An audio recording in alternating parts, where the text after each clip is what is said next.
Hello বন্ধুরা, আজকে একটা নিরামিষ পদ রান্না করেছি। এই নিরামিষ পদটি দেখাবো। ঢেঁড়স দিয়ে ঢেঁড়স দিয়ে পোস্ত। এই আলু পোস্ত কিন্তু খুবই খেতে ভালো লাগে। তার সঙ্গে যদি এরকম ঢেঁড়স থাকে, ঢেঁড়স দিয়ে পোস্ত করে দেখুন। এই সময় ঢেঁড়স খুবই ভালো মতো পাওয়া যায়। অনেকে ভেন্ডিও বলেন, অনেকে ঢেঁড়সও বলেন।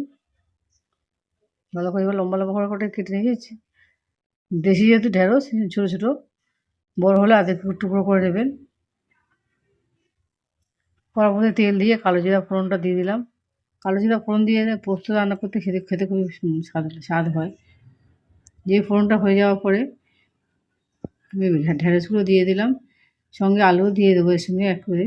যেহেতু চন্দ্রমুখী আলু, তাই জন্য আমি একসঙ্গে বেশি দিলাম। তাহলে আলু আপনারা আলাদা করে ভেজে নেবেন, ঢেঁড়সটাকে আলাদা করে ভেজে নেবেন। যেহেতু আমার চন্দ্রমুখী আলু গলে যাবে, তাই ঢেঁড়স আর আলু দুটো আমি একসঙ্গে কিন্তু ভালো করে ভাজবো। ঢেঁড়স খুব চটজলদি রান্না হয়ে যায়, খুবই নরম, খুব চটপট রান্নাটা কিন্তু খুব চটপট হয়ে যাবে। নিরামিষ পদ হিসেবে খুবই ভালো, রুটি দিয়ে ভাত দিয়ে দুভাবেই খাওয়া যায়। ভালো মতো করে ভেজে নিচ্ছি। কিন্তু ভালো মতো করে ভেজে নিলে কাঁচা গন্ধটা থাকে না, খেতে ভালোও লাগে। ভাজতে ভাজতে আমি এর মধ্যে হলুদ গুঁড়ো একবারে দিয়ে দেবো। হলুদ গুঁড়ো দিয়ে আবারও ভালো করে নাড়বো। নাড়তে নাড়তে কিন্তু অনেকটাই ভাজা ভাজা হয়ে আসবে। এই সময় গ্যাসের আঁচটা মিডিয়াম করে দেবেন, যাতে ঢেঁড়সগুলোর মতো আলুগুলো ভালো মতো ভাজা হয়ে যায়। যাতে এতে পুড়ে না যায় সেদিকে খেয়াল রাখবেন। আস্তে আস্তে করে ভালো মতো করে ভেজে রান্না করতে পারলে এই ঢেঁড়স বা ভেন্ডি বলেন, এই পোস্ত দিয়ে কিন্তু এক থালা ভাত খাওয়া যাবে। দেখুন অনেকটাই আমার ভাজা ভাজা হয়ে এসছে। এবার পরিমাণ মতো নুনটা দিয়ে দিচ্ছি। নুনটা দিয়ে আবার একটু নাড়িয়ে নেবো। নুনটা দিলে খুব তাড়াতাড়ি নরমও হয়ে যাবে। নুনটা দিয়ে বেশিক্ষণ রাখবো না, এবং তারপর চটপট নুনটা দেওয়াতে খুব মজে আসবে। বাড়িতে অবশ্যই আপনারা এরকম করে রান্না করে দেখুন, খুব চটপট রান্না হয়ে যাবে। এবার জলটা আমি দিয়ে দিচ্ছি।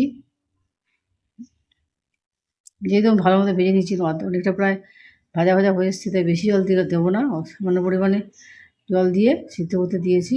এবারে একটা বাসন দিয়ে ঢেকে দিলাম, যাতে চটপট সিদ্ধটা হয়ে যায়। এদিকে আমি মশলা করে নিচ্ছি। মিক্সিতে পোস্ত দিয়ে দিচ্ছি।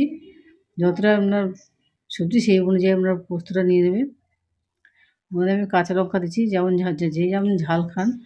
আমার কাঁচা লঙ্কাগুলো খুব ঝাল ছিল না, কম ছিল বলে অনেক কতটা লঙ্কা দিলাম। এর মধ্যে কিছুটা আদার টুকরো দিয়ে দিলাম। জল দিয়ে আমি ভালো করে মিক্সির মধ্যে দিয়ে ভালো করে পেস্টটা করে নেব। এদিকে আমার ঢেঁড়সটা সিদ্ধ হচ্ছে। ঢেঁড়সটা সিদ্ধ হতে হতে দেখবো কত ঢেঁড়সটা সিদ্ধ হয়ে গেছে কিনা।